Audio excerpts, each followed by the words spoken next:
Could you lend me $30? In the midst of a heavy snowstorm, my niece, who we'll call Ellie, came to our house covered in snow. Upon asking, it turned out that she had been terribly mistreated by her parents. What? No way I'm lending you money. Furious after hearing the story, my husband, whom we'll call Mike, decided to head somewhere, taking the snow-covered Ellie and me with him to the car. My name is Jennifer. I am 43 years old and have been married to Mike for 10 years. Mike works as a carpenter and he is 5 years younger.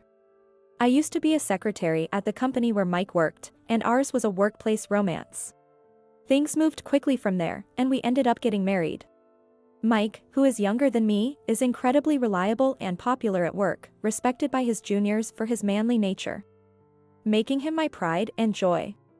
I was the one who confessed my feelings to him, marking the beginning of our relationship. Mike is sincere and serious-minded.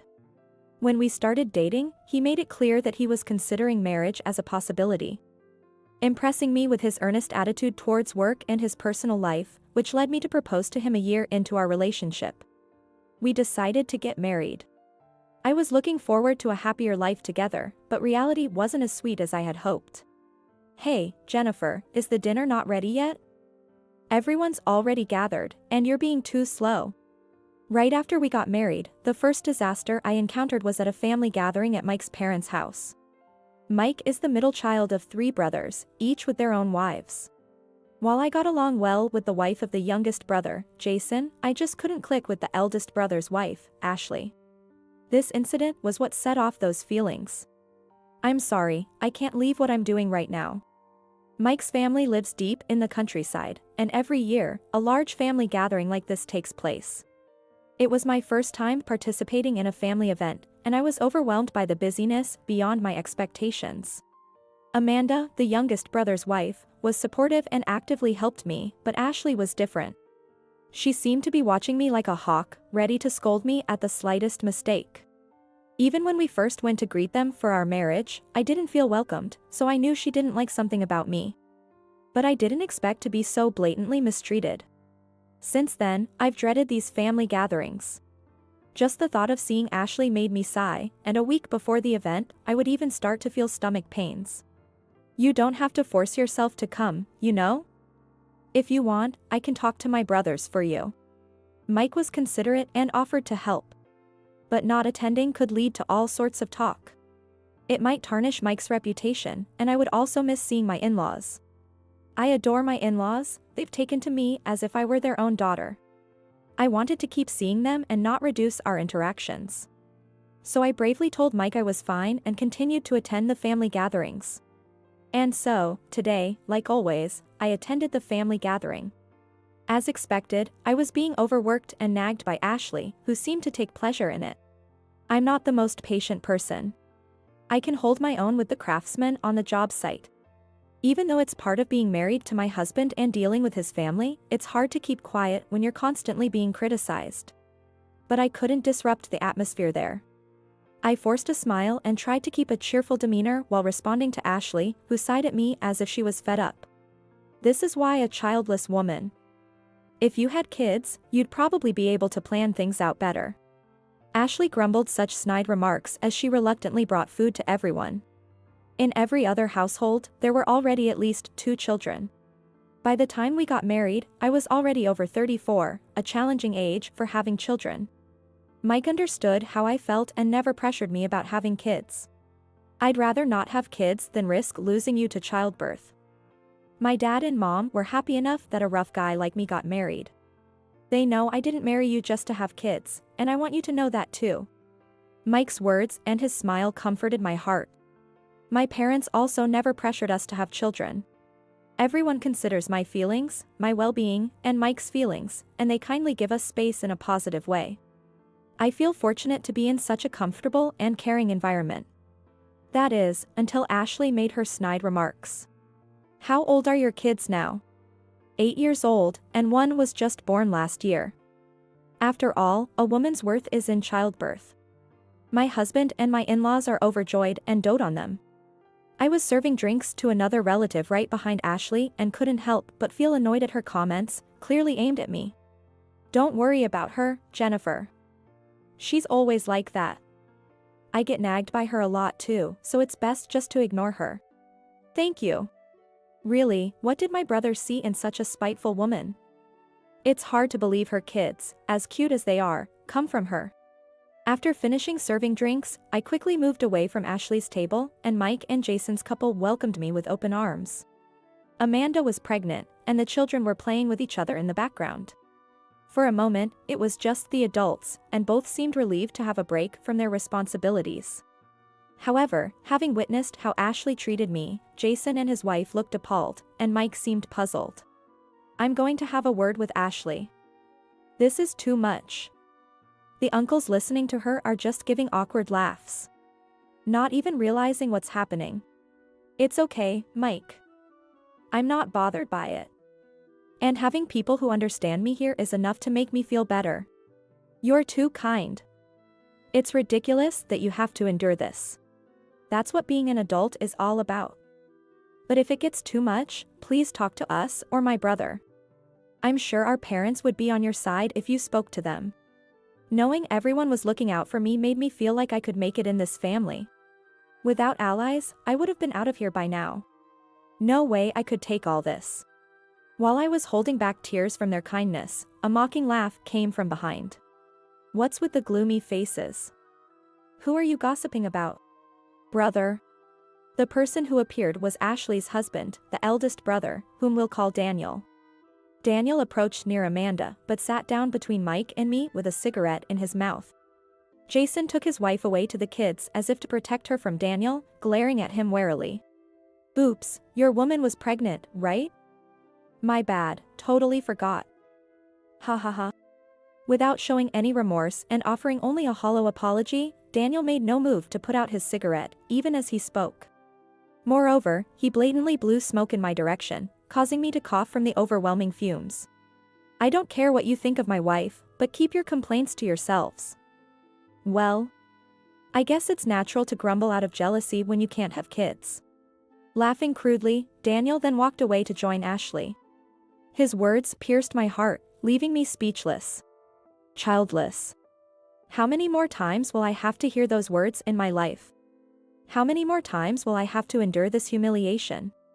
Biting my lip in frustration over not being able to have children, I felt a surge of bitterness. Mike, maybe it's better if Jennifer doesn't come next year. Maybe so. Are you saying I won't see Jennifer next year?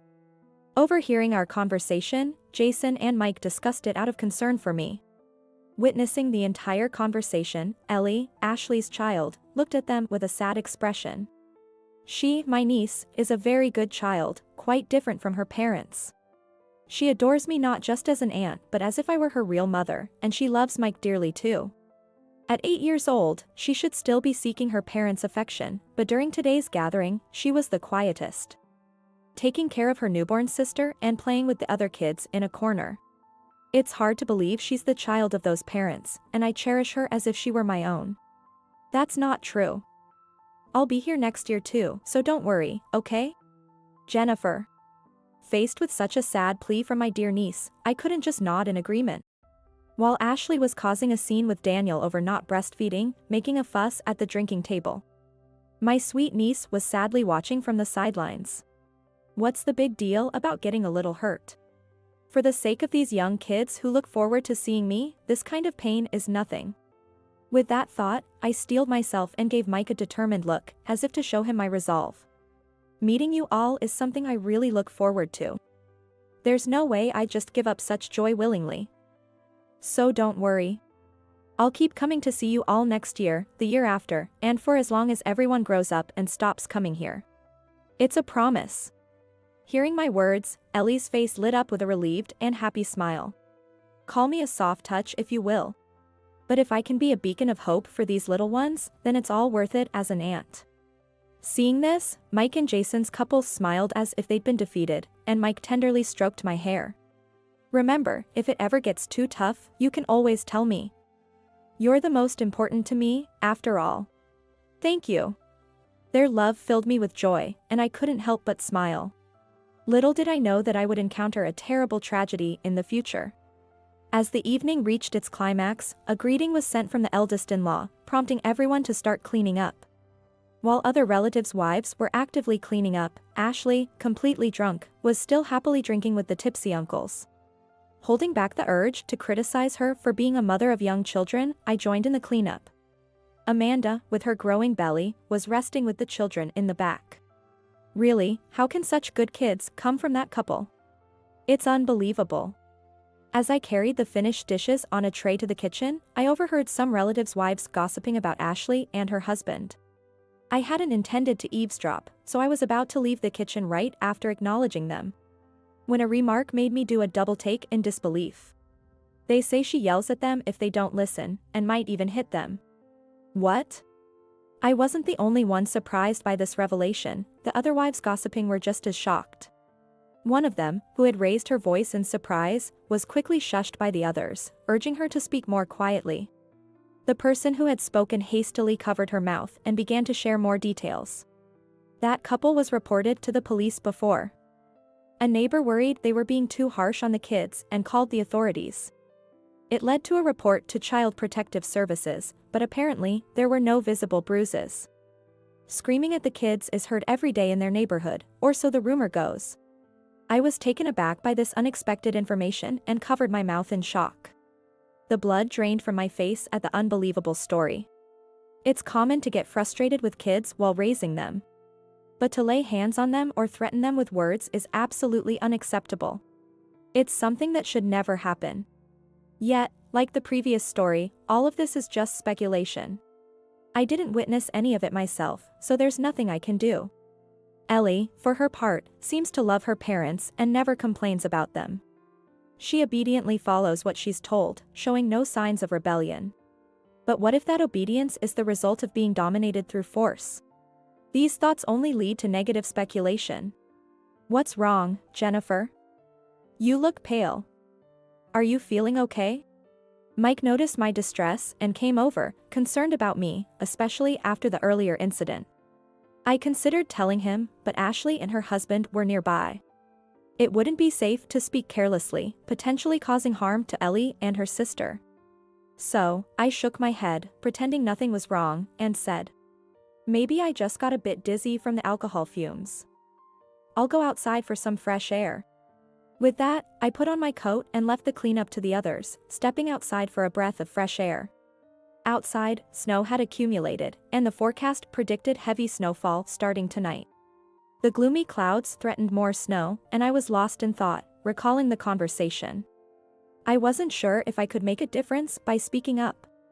But if Ellie and the others, who adore me so much, are truly suffering as the rumors suggest, I couldn't just stand by and do nothing. As I stood outside with a troubled expression, Ellie, holding her sister, approached me. "What's wrong? It's cold outside, why don't you go inside and play with the others? Jennifer, will you really come back next year? Can we meet like this again?" Perhaps due to the earlier incident, Ellie looked particularly anxious, and her baby sister seemed on the verge of crying. It's not good to keep a baby outside in such cold weather. I knew I had to take them back inside immediately. But seeing Ellie's anxious face, I couldn't just leave her be. I bent down to comfort her, pulling her and her sister into my arms to give them a warm embrace. "Of course. If you're that worried, take this. It's a note with my contact information and address. You can come over to play anytime, okay? With this, you don't have to be afraid anymore, right?" "Yes." Receiving something tangible seemed to reassure Ellie, and a smile returned to her worried face. However, her sister started crying, possibly from hunger, prompting me to hurry back inside with Ellie.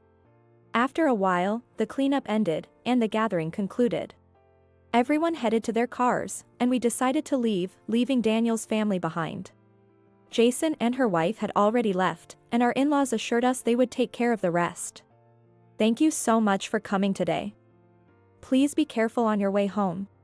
Touched by my kind mother-in-law's words, Mike and I expressed our gratitude and left. Leaving the eldest brother's family behind was worrisome, but with the in-laws there, their kids should be safe. Or so I thought, naively. Upon returning home and as the night grew late, our doorbell suddenly rang. Who could it be at this time? We were still awake, having a drink, but it was unusual to have visitors at this hour. It was past 11 p.m. Who could it be? Exchanging worried glances with Mike, we approached the door, where the dim light revealed the figure outside. Recognizing the silhouette, Mike and I were shocked and quickly unlocked the door. What happened to you two? There stood Ellie, drenched in snow, holding her sister. Ellie's hands were numb from the cold, and her sister was crying, her lips turning purple. Despite being bundled up, the temperature had dropped below 16 degrees Fahrenheit since the snowfall began. Considering the distance they must have walked, Ellie was staggering, prompting Mike and I to quickly bring them inside. Exhausted, possibly from carrying the baby essentials, Ellie slumped down as soon as she entered the room.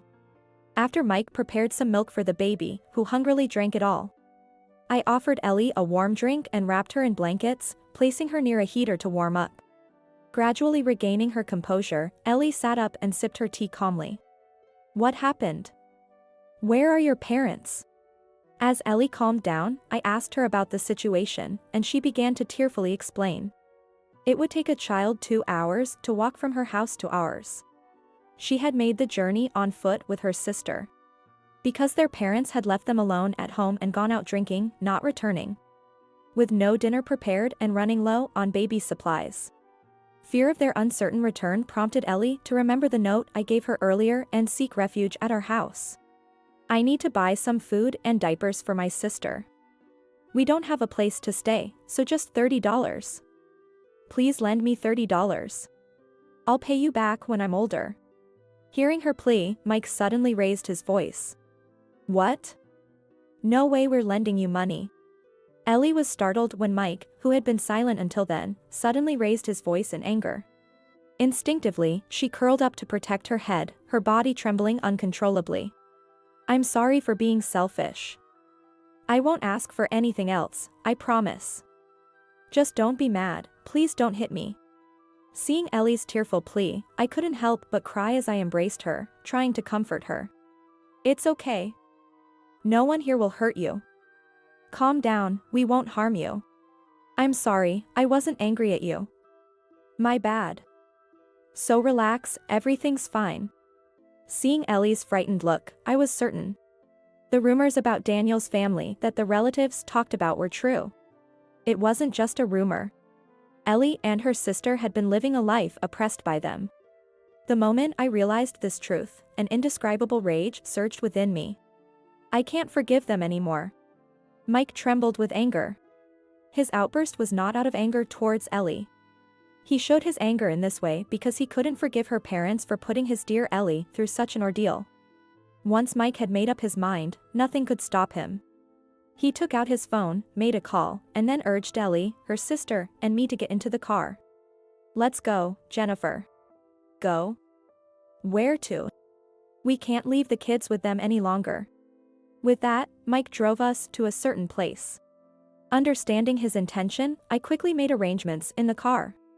Ellie looked anxious, unsure of what was going to happen. I turned to her with a reassuring smile. No matter what happens to your parents, can you trust me? Will you not hesitate to stay with us? Initially, Ellie seemed confused by my words. But as we arrived at our destination and I gently held her hand, she seemed to grasp the meaning, squeezed my hand back, and nodded firmly. As long as I'm with you and Mike, I'll be okay. Mike and I, having confirmed our resolve, exchanged a determined look and nodded to each other. This was a conversation we continued even after returning home. If the rumors were true, we'd protect Ellie. We hadn't expected to act on our resolve so soon, but our commitment hadn't changed. We brought someone with us and headed to the bar where Daniel and his wife were making a scene. Come on, drink up. Bring more booze. As we approached the bar, we could hear their loud voices from outside. It was unbelievable that adults could leave their children and party into the night like this. Hearing their voices only intensified my irritation, but Mike gently placed his hand on my head. Let's put an end to this. Yes. Agreeing with him, we entered the bar. The staff, unaware of the situation, led us to our seats. Daniel and Ashley were so engrossed in their conversation that they didn't notice us. I discreetly took out my phone and aimed the camera at them. Are you sure you're okay, leaving a newborn baby at home? No worries, no worries. The 8-year-old will watch over her, everything will be fine. We've disciplined her from a young age, so she doesn't dare defy us. At first, she was cheeky, blocking our way, saying she didn't want us to leave. But a little yelling, and she gets scared. She's sensitive to noises, so after we threw things near her a few times, she started obeying. Now she doesn't complain when we leave her with the baby, quite convenient. She's always on edge, watching our every move, isn't it funny? Some say you should discipline without laying a hand, but that's just soft talk by indulgent adults. Proper education means strict discipline. Laughing crudely, the couple unwittingly provided evidence supporting the rumors. Mike and I exchanged glances and nodded just as a man entered the bar. Welcome, wait, the police. A police officer stood at the entrance, causing the staff to exclaim in shock. The other customers, wondering what was happening, felt a shift from the previously enjoyable atmosphere to one of unease. A restless and tense mood began to permeate the room. I'm sorry to interrupt. We're actually looking for the parents of these children. With those words, Ellie and her sister appeared. The moment Daniel and Ashley saw them, their faces contorted with shock. What are you doing here? We're so sorry, these are our daughters. Did they cause any trouble? In a panic, presumably realizing the gravity of the situation, they hurriedly claimed to be the parents. The police officer adjusted his hat, casting a stern glance at them through the gap. Leaving your children alone to go drinking, especially on such a snowy night? The sharp questioning from the officer visibly rattled the couple. Trying to deflect with an awkward smile, Daniel attempted to excuse their behavior. No, we were just about to head back home. It's just the snow was so severe, we thought we'd wait it out here a bit, right? Yes, exactly. It's not like we left them alone on purpose. We locked the house and we've only been here for a few minutes. The officer turned to Sarah, the bar manager, ignoring the couple's pitiful excuses. Is what she's saying true? If it's no trouble, could you tell us when they arrived and how much they've ordered? If they've only been here for 5 minutes, they couldn't have drunk much. That's... The couple began to suspect the officer's unusual interest in their case. Flustered, they struggled to grasp the situation unfolding before them. The officer continued to press them, delving deeper into their neglect. What's the matter? Can't speak all of a sudden? Well, have you actually been here for hours, leaving your children alone? We've said it's not true. We just arrived, why won't you believe us? What's with this interrogation? That's what I was waiting for. As Ashley loudly denied the officer's claims, Mike and I stood up, positioning ourselves protectively in front of Ellie and her sister. They looked utterly bewildered, not understanding what was happening. Their confusion deepened and they appeared even more unsettled when Mike and I showed up. Why are you here? We've heard everything from the children. About you leaving them to go drinking, about the neglect, and about the abuse. We have all the evidence we need. You've been lying, and we know it. At my words, the couple exchanged confused looks. Thanks to your conversation with the other customers, boasting about how you treat these kids, we've got all the evidence we need. We can't leave them with you any longer. We'll be taking the children with us. You'll be answering to the police. Wait a minute. You can't just decide that. Yeah. Where's your proof we've been neglecting them? Just give it up. The one who spoke up, having been questioned by the officer earlier, was Sarah. Lighting a cigarette, Sarah looked towards them with a disdainful and cold gaze. Take a good look at what she's holding. Sarah nodded towards the voice recorder I was clutching. She'd immediately realized what it was. She's got audio, and she's been filming you with her phone. That officer? They brought him here. I got a call earlier and was happy to help. It was clear you two were out of line. Go to the police and reflect on your actions. We appreciated her understanding and support. The couple still tried to protest, but no one in the bar seemed inclined to help them. Everyone, just like Sarah, must have felt deeply disappointed in the couple. They refrained from intervening due to it being another family's affair, but now that things had escalated, no one showed any sign of stopping what was unfolding. It's disgusting what you've done. Recording us without permission, that's like wiretapping. That's a crime. Enough. Despite the desperate attempts of them to rectify the situation, Mike raised his voice in anger. Given that Mike, who had always been mild-mannered and never prone to yelling, raised his voice, the couple was taken aback and seemed to gasp in fear. Dragging your kids into your selfish mess, then calling it a discipline when you hit them? You're the ones who need to be taught a lesson. Not these innocent children. They've been waiting for you, feeling lonely and scared.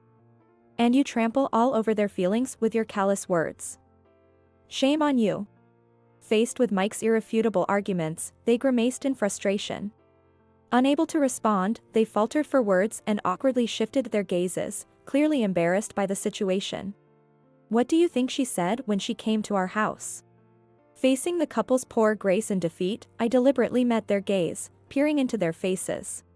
As they averted their eyes, as if to say they couldn't care less, I adopted a sorrowful expression and began to speak. She was blaming herself until the very end, wondering if her parents left because she was a bad child. At my words, Ashley turned to me in shock. She never blamed you too, not even once. She kept asking us if being good would bring you back. No matter how terrible the parents, to a child, they are their beloved and important family. The agony of forcing Ellie to choose to part ways with her beloved parents is something she'll likely never forget. That's why we are determined to make them happy. We, as a couple, will protect them no matter what. This conviction brought us here. I'm sorry. We won't do it again. We'll take proper care of them, please. It's too late. Finally realizing the gravity of the situation, Ashley pleaded in a frenzy, but I coldly dismissed her. We can never trust you with them again. She made her choice. If you truly regret and reflect on your actions, then never have children again. You two don't deserve to be parents. Ellie, holding her sister protectively, uttered only a few words to her parents. Wait, don't go. Please come back. I hate you, Mom and Dad. Don't ever come near us again. It must have been her first act of defiance. After saying that, Ellie, trying not to cry, turned her back on them and tugged at my sleeve, urging us to leave. Leaving the rest to the officer, Mike and I exited the bar. Ashley, unable to let go, caused a scene in the bar and was arrested for disturbance. Daniel followed suit, and both ended up in police custody. Thus, we successfully protected our precious niece from them. The officer was Mike's close friend who agreed to help after hearing the situation. I can't stand parents like them. I'm glad I could help protect your niece. Despite his busy schedule, he willingly assisted us, and we were grateful. Following this, Ellie officially became our foster child through a special adoption process. The testimony from the bar staff and the successful prosecution of Daniel and Ashley for abuse smoothed the adoption process. We explained everything to our in-laws, and Jason and his wife were informed about the outcome. The in-laws were furious, disowning them. They wanted to take responsibility and were supportive in raising Ellie and her sister, often visiting to check on them. Surrounded by everyone's love, Ellie quickly recovered, and her sister thrived healthily. I'm really happy to be your child. Ellie's first Mother's Day card, accompanied by a carnation and tear-smudged words, deeply moved me, and I cherished our happiness with tears.